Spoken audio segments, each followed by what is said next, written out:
Bonjour, j'espère que vous avez passé un bon week-end. Nous sommes lundi, il est 17h30 et nous voici fidèles à notre Zoom quotidien en semaine avec toujours Arnaud qui est en France et Igor qui cette semaine est aussi en Europe de l'Ouest, qui rentrera dans 8 jours, je crois, si je ne me trompe pas. Oui, c'est ça, oui. Et vous verrez avec nous aussi, il y a Tatiana Kuzushina. Tatiana qui travaille à la Rosebank et je pense que vous comprenez les raisons pour lesquelles nous avons une personne de la Rosebank aujourd'hui. Tatiana interviendra après les interventions d'Arnaud et bien évidemment sur toutes les questions que vous pouvez vous poser sur la vente par la Société Générale de la Rosebank à Interos. Et donc, vous pouvez commencer à poser vos questions parce qu'on les lira à Tatiana. Mais avant cela, que s'est-il passé durant le week-end, Arnaud, sur un plan politique ou économique? Merci, Président. Bonjour à tous. Donc, évidemment, la principale nouvelle économique du jour, en tout cas en Russie, c'est la cession par la Société Générale de Rosebank à Interros, la holding de M. Potanin, qui antérieurement était également le propriétaire de Rosebank. Je ne développe pas plus, puisqu'on va avoir donc une intervention sur le sujet. Évidemment, c'est un sujet important. Par ailleurs, on a appris des détails supplémentaires sur le 5e paquet de sanctions européen, avec certains aspects évidemment très contrariants pour le secteur énergétique et gazier en particulier russe, puisqu'il apparaît que toutes les technologies liées au GNL, à la construction d'usines de gazéfaction de gaz, sont concernées par ce 5e paquet, alors même qu'un 6e est en cours de discussion aujourd'hui à Bruxelles entre ministres des Affaires étrangères européens. Toujours sur le plan économique, l'Union européenne a inclus une vingtaine de compagnies aériennes sur une liste noire pour des raisons de sécurité, ce qui ne change pas grand-chose en réalité, puisque, vous le savez, l'espace aérien européen est fermé aux avions russes depuis plus d'un mois. Dans le domaine politique, par ailleurs, des déclarations ce week-end de Mme Zakharova. Alors, c'était vendredi soir, juste après notre précédent briefing, la porte-parole du ministère des Affaires étrangères, qui a déclaré, je cite, YouTube venait de signer sa condamnation, propos qui interviennent à la suite d'une décision de la plateforme de suspendre la diffusion de la chaîne de la Douma d'État.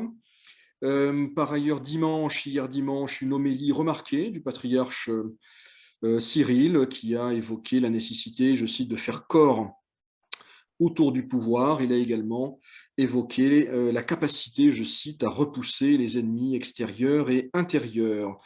Et enfin, toujours vendredi soir, le ministère de la Justice qui a officialisé la fermeture d'une quinzaine de filiales d'ONG étrangères, parmi lesquelles Amnesty International, Human Rights Watch, la Fondation Carnegie et plusieurs fondations allemandes. Voilà, dans un registre, ma foi, bien plus réjouissant, ce que je pouvais vous dire aujourd'hui.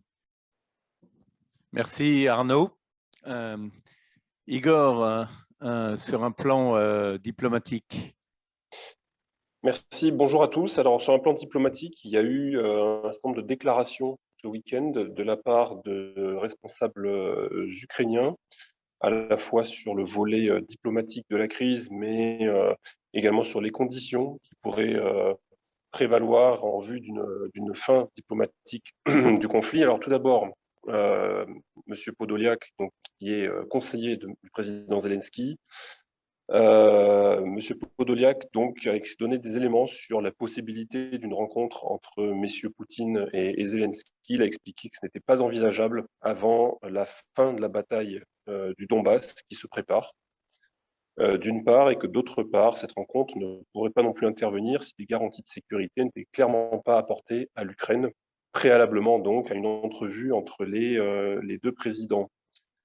Le chef de la délégation ukrainienne, M. Arachamia, a également réitéré la ligne rouge de l'Ukraine dans les négociations qui portent sur l'intégrité territoriale du pays Et il a précisé notamment que si la Russie étendait son contrôle sur le Donbass, il n'y aurait aucun accord de paix qui serait signé. Ça, c'est pour l'aspect accord de paix et Donbass, c'est M. Arestovitch, qui est un autre conseiller de M. Zelensky en l'occurrence, qui a indiqué, qui a insisté sur ce point, mais qui a aussi ajouté, hein, lors d'un entretien télévisé qu'il a accordé à une télé, que l'Ukraine, s'il le fallait, était prête à livrer bataille jusqu'en 2035 tant qu'elle pouvait recevoir des armes de la part de ses sponsors et de ses amis étrangers. Concernant les garanties de sécurité, on a eu des éléments qui permettent d'apprécier un peu plus le contour de ces garanties de sécurité telles qu'elles sont envisagées par les Ukrainiens, puisque M. Arachamia encore a précisé qu'il appartenait aux États garants de formuler les conditions sous lesquelles, pardonnez-moi, une attaque contre l'Ukraine serait considérée comme une attaque contre ces pays. Donc on voit qu'on se rapproche d'une formulation proche de l'article 5, hein, en substance, le fameux article 5 de la Charte de l'Atlantique, et le cœur finalement des garanties de sécurité de l'OTAN. On voit donc que l'Ukraine cherche quelque part à obtenir quelque chose de similaire tout en restant en dehors de l'Alliance. Au niveau des contacts autour du dossier, il y a aujourd'hui la visite du chancelier autrichien à Moscou. Il était à Kiev samedi, il se rend donc aujourd'hui dans la capitale russe. Il doit rencontrer le président Poutine pour s'entretenir avec lui, principalement des questions liées aux corridors humanitaires et au cessez-le-feu. Alors, sa visite à Moscou a été l'objet de concertations préalables avec Olaf Scholz, donc le chancelier allemand, et Madame von der Leyen, avec qui donc le chancelier autrichien s'est entretenu pour décider de sa venue à Moscou. Justement, sur le volet Union européenne, il y a une visite surprise vendredi en fin de journée de Madame von der Leyen à Kiev, la présidente de la Commission européenne, donc, qui est venue dans la capitale ukrainienne, qui a rencontré M. Zelensky. Et donc, au cours de cette visite, elle a exprimé le souhait que l'Ukraine rejoigne l'Union européenne et que pour cela, elle bénéficie d'une procédure inhabituelle, hein, c'est les termes qu'elle a employés, puisque selon elle, à contexte extraordinaire, il faut des moyens tout aussi extraordinaires et inhabituels pour donc que l'Ukraine bénéficie d'une sorte de procédure accélérée en vue de son adhésion, tout ceci devant se mettre en route au cours de l'été. Elle était accompagnée dans son déplacement de M. Borrell, qui a fait une déclaration assez remarquée en expliquant que le conflit en Ukraine devait être réglé par une solution militaire. On peut interpréter cette déclaration comme étant finalement un aveu un petit peu d'impuissance sur le volet des sanctions, en tout cas sur le volet de formuler un nouveau paquet de sanctions, puisque les sanctions que l'on connaît tous, hein, ont été apposées sur énormément de secteurs, de personnalités, et que finalement peut-être l'Union européenne a un peu du mal maintenant à trouver de nouvelles pistes pour formuler de nouvelles sanctions. Peut-être qu'elle estime que les effets se font tarder. En tout cas, la Russie ne change pas de politique et d'approche sur l'Ukraine et que par conséquent, cette déclaration peut être un petit peu traduite comme le fruit et le produit de tous ces constats. En tout cas, il y a une escalade rhétorique à ce niveau-là. Autre visite surprise à Kiev ce week-end, celle de M. Johnson, Boris Johnson, qui est venu rendre visite à M. Zelensky, se sont promenés dans les rues de Kiev. Et qu'on peut retenir de cette entrevue, c'est que la Grande-Bretagne s'est engagée à livrer de nouvelles armes, beaucoup de nouvelles armes à l'Ukraine, y compris portant sur de nouveaux systèmes de missiles anti-navires notamment, qui devraient être livrés aux forces armées ukrainiennes en vue d'assurer une protection d'Odessa. Du côté de l'OTAN, on s'achemine vers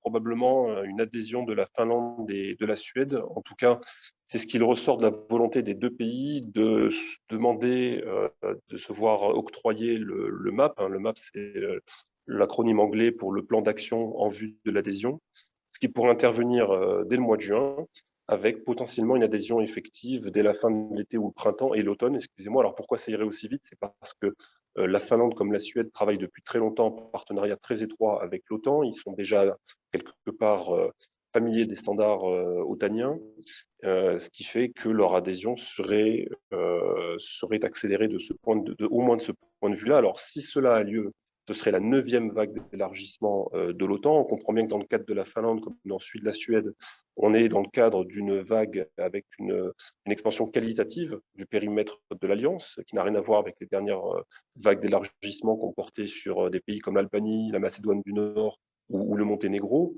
qui avaient des forces armées de tout autre niveau et toute autre qualité. Hein. Ce sont des armées, comme j'ai dit, qui ont l'habitude de coopérer avec l'OTAN.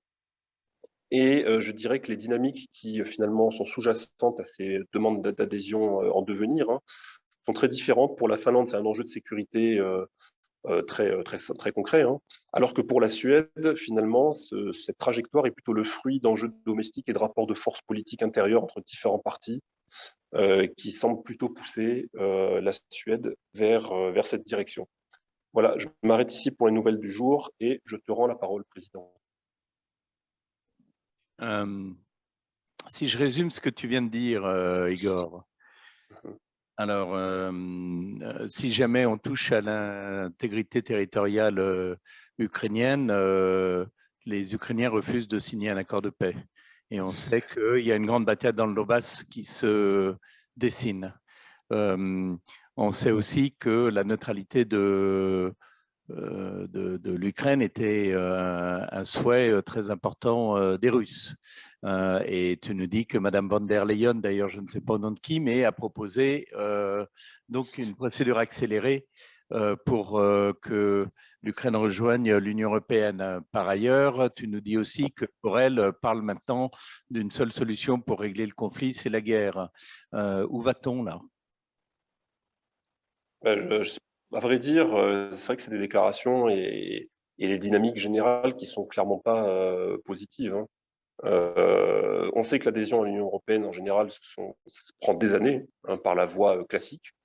Là, manifestement, il y aurait une exception qui serait faite pour l'Ukraine, qui pourrait bénéficier, entre guillemets, d'un fast track pour se voir octroyer le statut de membre de plein droit de l'Union européenne. Alors après, évidemment, pour l'instant, ce sont des pistes qui sont considérées, mais assez sérieusement quand même considérées. Effectivement, sur la neutralité, jusqu'à un temps très récent, et je pense que c'est encore à l'ordre du jour, il me semble que c'est le point dans les négociations entre Russes et Ukrainiens, négociations qui se poursuivent hein, à l'heure où on parle toujours sur le régime distanciel, en visio, hein, au niveau des sous-groupes. Cette neutralité semble rester un point de convergence relatif entre les deux parties, sur le fait donc que l'Ukraine n'a pas vocation à adhérer à l'OTAN et on peut imaginer que la contrepartie ou une des contreparties, un trade-off en quelque sorte, ce serait que la Russie finalement accepte que l'Ukraine puisse accéder à l'Union européenne. Cela étant dit, quand on voit les garanties de sécurité qu'ils cherchent à obtenir, évidemment, ça, comme je le disais tout à l'heure, hein, ça fait penser à une forme d'article 5. Maintenant, c'est la façon dont eux envisagent les garanties de sécurité. Est-ce que ça veut dire que ce sont ce type de garanties de sécurité qui leur sont octroyées? Ça, on n'en sait rien pour l'instant. Il y a des pourparlers qui sont en cours avec différents pays qui ont manifesté leur disponibilité pour voilà, être garant de sécurité de l'Ukraine.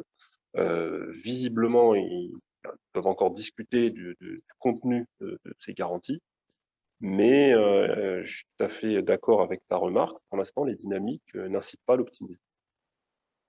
Bon, c'est plutôt inquiétant. On n'a qu'une question pour l'instant, mais Tatiana, est-ce que vous nous entendez? Tatiana Kuzyshina. Bonjour Emmanuel, bonjour Pavel. Oui, je vous entends très bien. Et vous? Ben, très bien, merci beaucoup Tatiana. Alors pour vous présenter, vous êtes responsable du desk Europe de l'Ouest en France et vous occupez des clients multinationaux de la Rosbank. Est-ce bien? Exactement. Bon.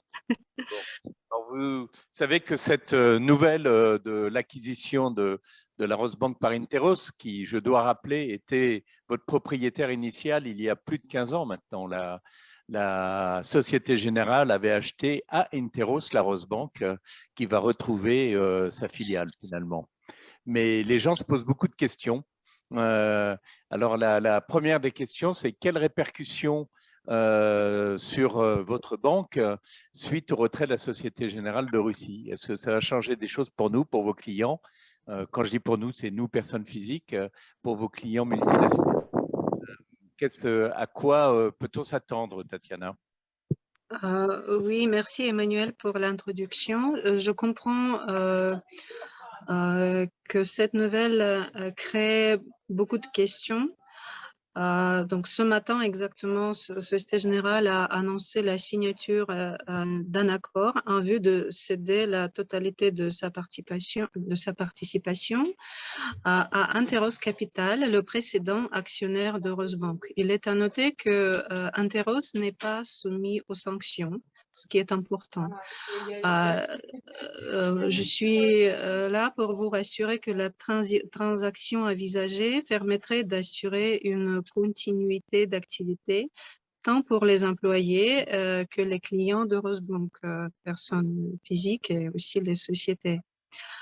Je dois noter que la transaction reste soumise à l'approbation des autorités compétentes en matière réglementaire et on attend la clôture de la transaction au bout de quelques semaines, maximum 45 jours.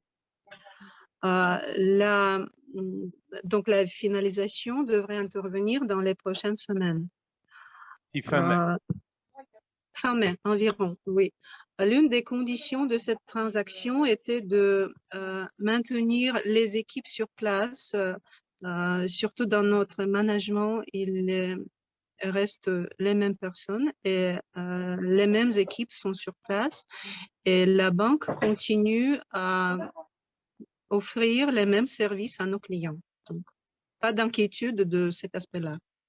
Ça veut dire que vous restez en poste, Tatiana, alors? Exactement, je reste en poste.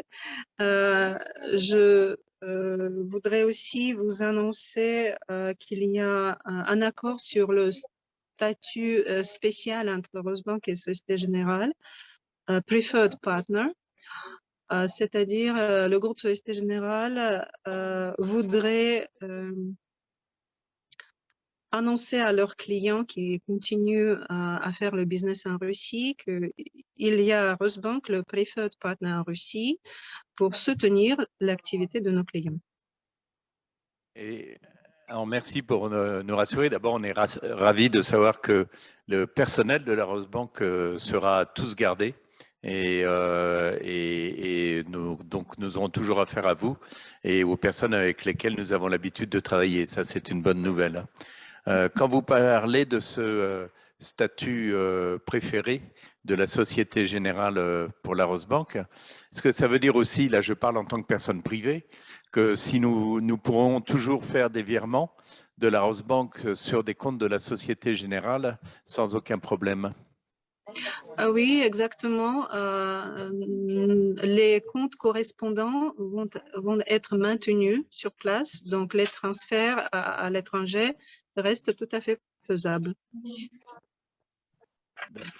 Je parle aux auditeurs, mais n'hésitez pas à me poser des questions sur la Société Générale. Là, on répondra aux autres questions par la suite. Donc, continuez à me poser des questions sur la Société Générale, s'il vous plaît. Alors, on nous demande quel est le prix de vente de Rosebank, et quel est le prix que SocGen a payé pour l'achat de Rosebank à l'époque. Ça, je ne m'en souviens pas du tout. Et j'imagine que pour l'instant, le prix n'est pas divulgué. Non, je préférerais ne pas me prononcer sur cette question. Je suis désolé, mais on ne pourra pas répondre à cette question aujourd'hui, mais je suis sûr qu'à un moment ou à un autre, nous le saurons et nous vous le dirons. Donc, les transferts restent possibles. C'est un commentaire de quelqu'un, mais il nous dit aussi, je suppose, soumis aux restrictions de 10 000 $ par mois pour l'instant, pour les particuliers. Oui, bien sûr, la banque continue de se conformer rigoureusement à toutes les contraintes réglementaires qui existent. On ne peut pas faire d'autre. D'accord. Ça concerne toutes les filiales de la Société Générale en Russie, donc y compris la branche assurance. Exactement. La transaction inclut aussi la branche d'assurance. En ce moment, notre équipe ALD Automotive qui s'occupe de leasing opérationnel, reste à part de cette transaction. Donc, il reste Société Générale 100%. Ah, donc, ils vont garder une filiale qui est ALD, donc la filiale de crédit à l'automobile. Oui, tout à fait. D'accord. Et les autres assurances, services d'assurance, seront transférés chez Rosbank, enfin chez Interos aussi. Oui, l'équipe d'assurance vont être transférées à Interos Capital. D'accord. Rus Finance, donc. Rus Finance, c'était une de vos filiales, je crois. Hein. Oui, Rus Finance, en ce moment, s'appelle Rosbank Auto.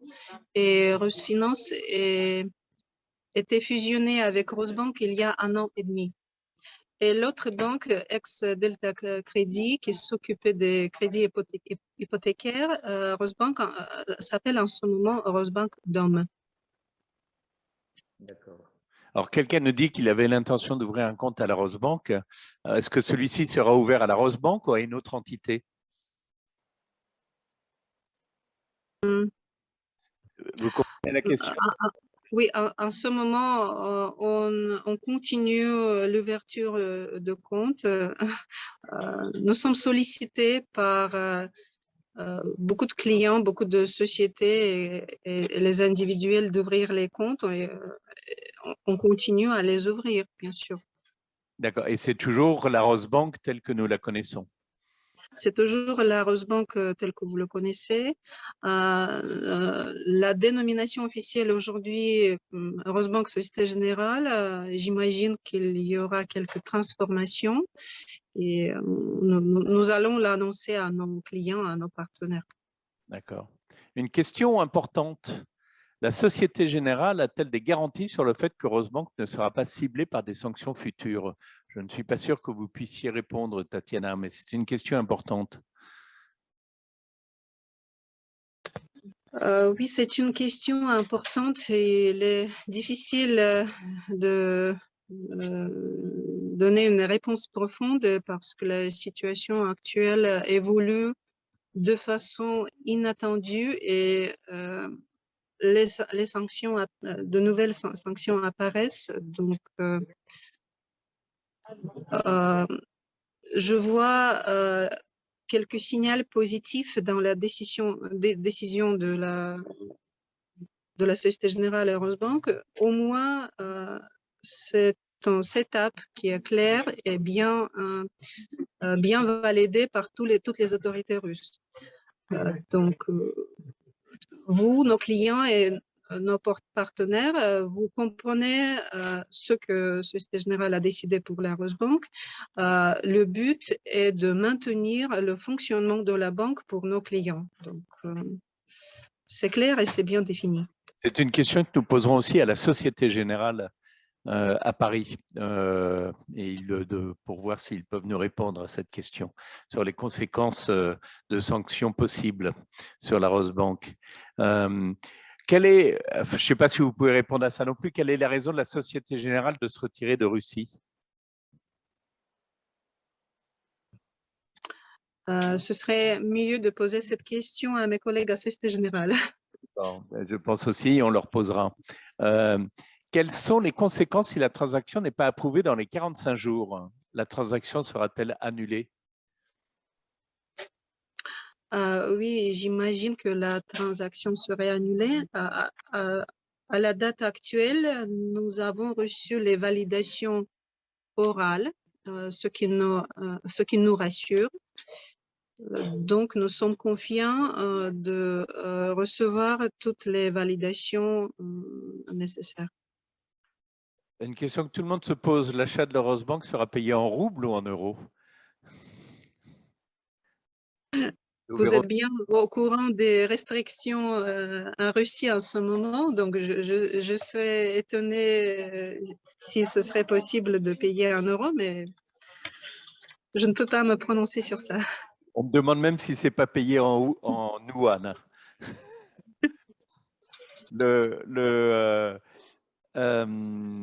Alors, comment la bourse a réagi à la nouvelle de la vente? Alors, je sais qu'à Paris, l'action de la Société Générale a pris 5% de hausse.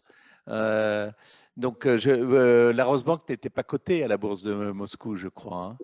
Où elle était cotée? J'ai oublié. Rosbank était cotée et l'impact a été très positif pour Rosbank aussi. Et j'ai vu aussi sur la bourse de Paris, c'était une hausse magnifique pour les actions de Société Générale. Ouais. On nous demande s'il y aura une question sur un impact sur des sanctions sur l'échange automatique d'informations. Ça, c'est une question importante aussi. Vous savez, c'est le FATCA, je crois, l'échange automatique d'informations en fin d'année où vous échangez, vous donnez toutes les informations concernant les résidents fiscaux aux différents pays des personnes physiques qui ont un compte à la Rosbank et inversement, vous recevez des informations, enfin la Russie reçoit des informations sur tous les Russes à l'étranger qui ont des comptes bancaires. Et alors je ne sais plus combien de pays font partie du FATCA, mais à l'époque, quand je le savais, c'était plus de 90 pays, dont la Russie et la Chine, qui avaient signé cet accord, mais est-ce que cet accord perdure toujours? Je ne sais pas si vous le savez. Non, je ne peux pas vous répondre tout de suite. Je devrais vérifier auprès de mes collègues spécialistes dans ce domaine. Moi, je ne suis pas au courant. Alors, il s'agit de la procédure CRS, Common Reporting Standard, me précise-t-on. La déclaration FATCA est valable pour les US personnes, citoyens US et détenteurs d'une carte verte. Mais c'est le même principe. Grégoire, tu peux noter la question, s'il te plaît, et on va le… je regarde si on a d'autres questions sur la Rosbank, Tatiana. Alors, on en a une sur « Est-il possible de transférer des roubles sur un compte finance pour achat de crypto-monnaies ?» Je ne sais pas si vous savez ça. Cette opération est très rare, donc je devrais vérifier auprès de mes collègues. Je vous reviens, s'il vous plaît. D'accord. Écoutez, c'est un compte Binance, hein, excusez-moi. Écoutez, je crois qu'on a plus pour l'instant de questions sur la Société Générale. En tout cas, merci beaucoup, Tatiana.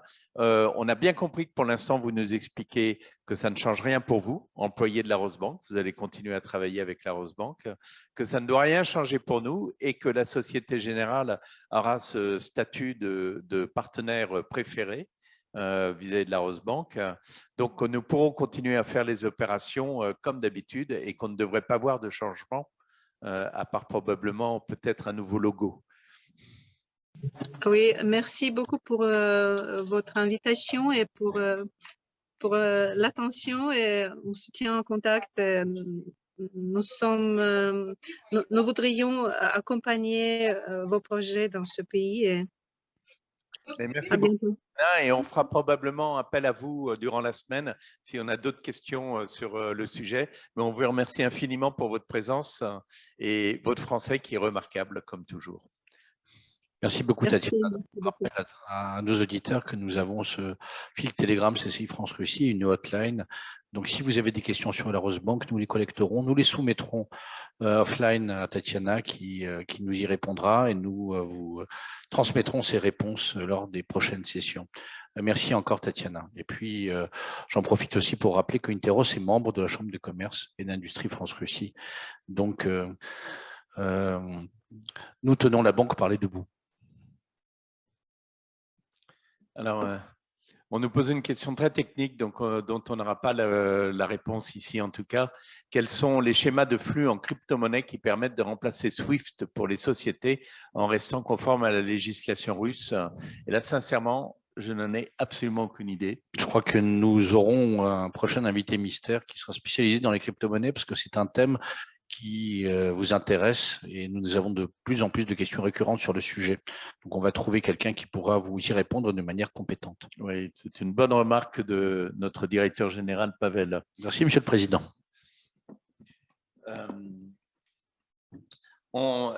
J'espère que c'est clair pour vous maintenant pour pour la Société Générale et la Rosebank, je crois que c'est une bonne nouvelle de savoir que ça ne devrait rien changer pour les clients de la Rosebank et que nous allons garder nos interlocuteurs au sein de cette banque. Et le statut de banque préférée de la Société Générale est une bonne nouvelle.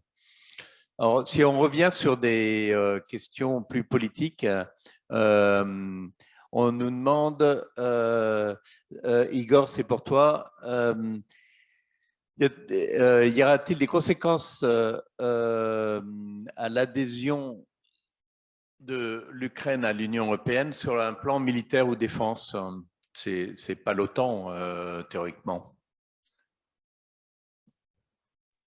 Non, c'est pas l'OTAN. Disons que dans le traité de Lisbonne, il y a quand même une provision de nature militaire et de défense. Je crois que c'est l'article 49, qui est une forme de, si vous voulez, de, comment dirais-je, de déclinaison de l'article 5 de l'OTAN, mais quand même avec une force de contraignante qui est bien moindre, puisque il n'y a pas vraiment d'automaticité d'une part, et d'autre part, de toute manière, la plupart des pays de l'Union européenne placent beaucoup plus je dirais leur sécurité entre les mains de l'OTAN et en fait qu'ils appartiennent à l'OTAN qu'autre chose. Donc, si l'Ukraine effectivement devient membre de l'Union européenne, il n'y a pas dans l'immédiat, je vois pas dans l'immédiat de conséquences aussi fortes que ce qu'il y aurait eu si elle était devenue membre de l'OTAN. Ce sera bien moins important. On nous demande si l'arrêt des transporteurs routiers russes et biélorusses en Union européenne, cela concerne-t-il aussi les véhicules privés immatriculés en Russie? Et je ne crois pas que ça concerne les véhicules privés. On parlait des opérateurs, mais c'est évidemment à vérifier. Mais on parle effectivement des opérateurs routiers et avec quelques clauses d'exemption sur les produits alimentaires, santé, voilà. Donc, certains pensent déjà qu'il y aura des mélanges qui seront faits pour poursuivre certains flux. De même que Shell a annoncé envisager de mélanger le pétrole brut avec d'autres sortes pour, le cas échéant, pouvoir continuer à acheter du brut si jamais celui-ci devait faire l'objet de restrictions. Donc, c'est pas un détournement des sanctions, ça? non, s'il y a 49% de brut russe dans un mélange, apparemment, ce n'est pas considéré comme du pétrole russe. Intéressant. C'est la même chose avec le champagne-skoye. Une question pour toi, Arnaud. As-tu le détail exact des sanctions sur les projets gaziers? Ils sont publiés. Hein, donc, là, d'ailleurs, on pourrait le mettre en ligne. On l'avait fait précédemment. J'espère que c'est une tradition qui ne se poursuivra pas très longtemps, mais mettre en ligne le lien vers la publication officielle, le journal officiel de l'Union européenne, donc avec tout le détail. C'est très long, c'est très détaillé, mais c'est complet. On va mettre le lien sur le site de la Chambre. Ça, c'est pour toi, Pavel. Et on remercie Jean, que l'on connaît, pour cette question. Est-ce qu'on a des infos concernant l'avancée de la proposition de loi visant à pénaliser les directeurs généraux étrangers des entreprises des pays inamicaux situés en Russie? Alors, toujours au niveau de la rumeur, avec toutes les précautions d'usage, ce matin, il y a eu une information comme quoi il pourrait être gelé, à l'instar d'un autre projet qui était le projet, rappelez-vous les fameuses 3 éventualités qui pourraient concerner une entreprise étrangère et au cas où elle souhaiterait quitter le marché russe. On parlait de nationalisation, donc ce projet-là aurait été gelé. Et donc formellement, non, ce projet de loi est toujours à la Douma. Il n'a pas encore passé la première lecture et on continue de s'activer afin d'essayer de l'envoyer rejoindre Jirinovski aussi vite que possible. C'est un sentiment très personnel, hein, mais moi, ça ne m'a jamais fait peur, ce projet de directeurs généraux, parce que je n'y crois pas. Il peut aller en discussion. S'ils le mettent en place, ça fait fuir tout le monde, mais aussi tous les Russes. Donc, ils ne peuvent pas pénaliser et les étrangers et les Russes en même temps. Donc, je n'arrive pas à croire à ce projet et je n'arrive pas à penser qu'ils vont le mettre en place. Nous vous tenons informés. Nous espérons avoir bientôt l'occasion de vous annoncer la joyeuse nouvelle de l'enterrement en bonne et due forme de ce projet scélérat. Si ce n'est pas celui du projet de loi, ça sera le mien. Donc, méfie-toi parce que Jirinovski a dit la même chose. Arnaud, une autre question pour toi. Dans les ONG que tu as citées, on nous demande est-ce que Aide est dedans?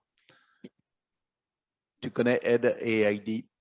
À ma connaissance, non. Il faudrait vraiment reprendre cette liste. Moi, j'avais retenu les plus connus ou celles qui nous sont parfaitement connues parce que faisant des choses auxquelles on a accès. Donc, je vais reprendre. Il y en a 15. Il n'est pas exclu de toute façon qu'elles soient allongées. Ce qu'on peut rajouter aussi, c'est qu'aujourd'hui,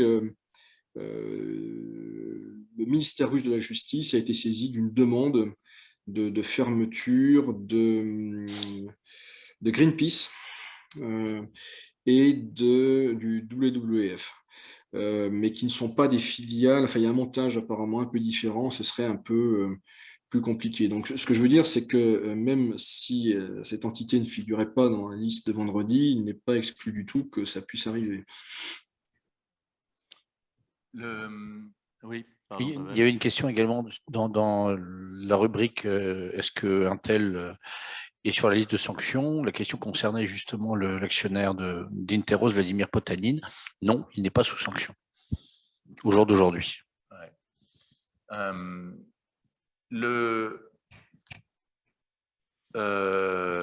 Alors, on sait, une question, hein, on sait que Poutine a besoin d'une victoire pour le 9 mai. Cela n'expliquerait-il pas les déclarations ukrainiennes récentes qui sont profitées de cette échéance pour faire monter les enchères? À quoi peut-on s'attendre du côté russe pour obtenir une victoire significative en moins d'un mois?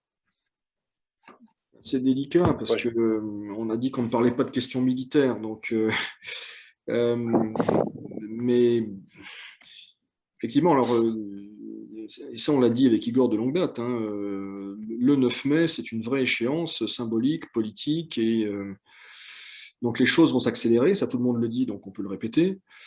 Militairement, sur le terrain, à Mariupol et ailleurs dans le Donbass. Après, qu'est-ce qui est possible, envisageable dans l'état actuel des choses et de l'armée russe en un mois? Ça, je ne sais pas, je ne pourrais pas répondre même si je le savais. Je voudrais juste rappeler ce que je dis, alors pour le coup aussi beaucoup, de cette date de 9 mai qui m'interpelle parce que je ne vois, on en parle tout le temps, on dit que Poutine veut absolument cette date, je n'arrive pas à y croire non plus, et il y a beaucoup de choses auxquelles je n'arrive pas à croire, parce que pour faire la paix, il faut être deux, et qu'il ne peut pas décider tout seul de faire la paix, donc si les Ukrainiens ne veulent pas, ils ne le feront pas le 9 mai, donc je ne vois pas pourquoi Poutine rêverait du 9 mai.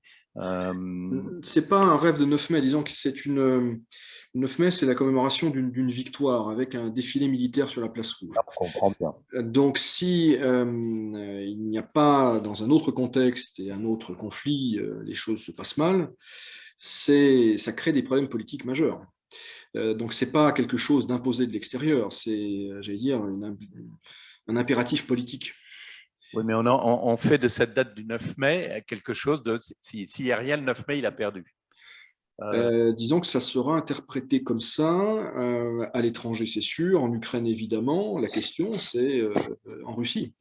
Mais à tort, parce qu'on met cette date du 9 mai, mais on ne parlerait pas du 9 mai, ça ne serait pas une question. Non, mais ce qu'il faut bien comprendre aussi, c'est que le président Poutine a fait du 9 mai quelque chose de beaucoup plus important qu'avant. Donc, c'est pas qu'une pression extérieure. C'est-à-dire que le symbole du 9 mai, il a pris une ampleur tout autre sous la présidence de Vladimir Poutine en particulier et sur sa décision. Donc, ça rajoute, je dirais, à cette nécessité symbolique et politique. Oui, mais une fois encore, je comprends tout ce qu'on dit. Il a fait du 9 mai une date importante. Le 9 mai est important, c'est une victoire. Voilà, mais on ne peut pas décider d'une victoire. Ce n'est pas une personne qui décide. Ah non, une victoire, elle se fait ou elle ne se fait pas. Donc, voilà. Donc, Pour moi, elle n'est pas importante, cette date du 9 mai, mais elle va l'être psychologiquement, puisqu'on n'arrête pas d'en faire quelque chose de psychologiquement important. On va pouvoir dire oui, il a gagné ou il a perdu, ce qui sera complètement idiot, parce qu'il n'aura ni gagné ni perdu ce jour-là. En même temps, Emmanuel, si on peut décider d'une manière unilatérale d'une victoire, parce que si du jour au lendemain, le Kremlin déclare que le but a été atteint, il s'agit, je ne sais pas moi, d'avoir démantelé les bataillons Azov ou d'avoir dénazifié l'Ukraine, ce qui est convenez-en est une notion extrêmement subjective, abstraite et difficilement quantifiable. Du jour au lendemain, la Russie peut déclarer qu'elle a gagné la guerre. Oui, bonne chance pour le faire avaler. Ça ne se fait pas comme ça. Tu ne peux pas juste dire ça y est, on a gagné parce qu'on a gagné le quai de Mariupol. Ça ne se fait pas comme ça et tu ne peux pas prendre non plus ton peuple pour des idiots. Vous voyez, vous assistez à des accords en direct. C'est une scission majeure au sein du CIFR. C'est pas grave. C'est pas la première fois. Arnaud, une question, elle n'est pas très agréable non plus, mais on n'a pas pour habitude de poser uniquement des questions agréables. Les déclarations de Kadyrov, quel poids leur accorder pour mémoire, il a fait une petite vidéo où il expliquait qu'il avait reçu les nouvelles consignes de la part de son cher commandant en chef et qu'après la libération, je cite dans le texte, de Donbass, il s'agirait d'aller prendre Kiev et toutes les autres villes ukrainiennes, ce qui est assez dissonant par rapport à ce que l'on croit aujourd'hui comprendre de la stratégie russe. Bon, d'abord, la stratégie russe, on ne la connaît pas intégralement, par la force des choses, par définition plutôt. Non, c'est pas très étonnant dans le sens on a parlé de M. Kadyrov ces derniers jours, on avait relevé sa présence croissante dans l'espace non seulement militaire, mais politique et médiatique russe. On avait relevé notamment ses échanges assez virulents avec M. Peskov. Donc j'y vois une forme de continuité, quelle que soit la vérité du propos, le simple fait qu'il s'exprime a un sens politique. Et je pense qu'actuellement, M. Kadyrov représente plus que la Tchétchénie dans l'espace public et politique russe. Merci Arnaud. On nous rappelle que Potanin est sous sanction du Canada, hein, mais c'est juste le Canada. On parlait des sanctions européennes en ce qui me concerne, parce que c'est celles qui sont les plus importantes. Oui. Oui, Arnaud? Non, il n'est pas sous sanctions américaines non plus. Elles sont aussi importantes, cas échéance, que les sanctions européennes. Quid des alliances françaises risquent-elles d'être sous sanctions? Les alliances françaises en tant que telles, non, ça serait étonnant, mais ça peut faire partie des problèmes diplomatiques entre la France et la Russie. Kiev souhaite-t-il toujours que l'accord de paix soit soumis au référendum? Igor? Alors, j'ai rien entendu effectivement depuis quelques jours par rapport à cette question de référendum. Ça doit faire un petit peu moins d'une semaine maintenant que ça n'a pas été remis. Rediscuté par ni M. Zelensky ni personne d'autre. Mais en même temps, je n'ai pas entendu de déclaration contradictoire ou de rétropédalage. Donc, j'en déduis que c'est toujours d'actualité. Tout du moins pour les Ukrainiens. D'accord. On nous dit qu'il est aussi soumis aux sanctions australiennes, ce qui est possible. Mais tout ce qui est canadien et australien ne nous embête pas. Il y avait une dernière question et qui faisait un peu référence à ce que j'avais dit. Je suis en train d'essayer de la retrouver, excusez-moi. Mais voilà, c'est pour toi, Igor. Par rapport à la situation générale, y a-t-il un signe positif? Autrement dit, peut-on dire que la situation se dégrade? Je suis assez d'accord. En tout cas, quand je préparais ce briefing, que je résumais un peu toutes les informations et synthétisais tout ça, pour ce jour, j'avais vraiment le sentiment qu'il y avait vraiment rien de très positif d'une manière générale et que les dynamiques qui sont à l'œuvre ne nous amènent vers rien de très encourageant. C'est moins qu'on puisse dire. De part et d'autre, on est arc-bouté sur ces positions. De part et d'autre, on estime que le temps joue en sa faveur. De part et d'autre, on considère qu'on n'a pas du tout de bonnes raisons de céder. Et surtout, de part et d'autre, le rétropédalage est inenvisageable. Donc, pour l'instant, la situation est complètement bloquée et on s'enfonce vers, j'allais dire, ce dénouement manifestement qui est en train de se préparer par rapport à la bataille du Donbass. Autrement dit, on se prépare à une bataille assez sérieuse dans le Donbass qui se prépare. Ça risque de durer plusieurs semaines. Et à mon avis, d'ici à son issue, il ne faut pas s'attendre à de grands chamboulements sur le volet diplomatique. Les deux parties sont d'accord pour dire que ça va se jouer sur le terrain, et même la partie européenne dit la même chose par la voix de M. Borrell. Alors maintenant, il y a la question de l'issue. Est-ce qu'il y aura une victoire claire d'un côté ou de l'autre, ou au contraire un enlisement? Et à supposer qu'il y ait une issue claire à la bataille du Donbass, est-ce que c'est la dernière bataille, ou est-ce que, qui se conclut par un accord, ou est-ce qu'on s'engage dans un scénario qui est celui qu'évoquait M. Arestovitch, d'une guerre de partisans ou quelque chose qui dure des années ou des années. Donc il y a plusieurs bifurcations qui s'ouvrent devant nous dans les jours et les semaines qui viennent. Mais pour en revenir à ce qu'on disait avant sur Kadyrov, les déclarations de Kadyrov, les Ukrainiens, eux, y croient, hein, parce que depuis quelques jours, on entend les personnes que je citais tout à l'heure, hein, les Podoliak, les Arestovitch, etc., sont convaincus que le Kiev fait encore partie des objectifs. Hein, donc, eux, ils partagent ce constat-là. Merci beaucoup, Igor. Merci, Arnaud. On nous demande quelle est la liste des 35 diplomates russes expulsés de France. Alors, on n'a pas la liste. Tout ce qu'on a cru comprendre pour l'instant, c'est qu'il n'y avait aucun chef de service. Voilà. Ce qui est plutôt rassurant pour nous à Moscou, puisque généralement, les diplomates expulsés ensuite par la Russie sont un effet miroir de ceux qui ont été expulsés de France. Mais Pavel, des petites nouvelles?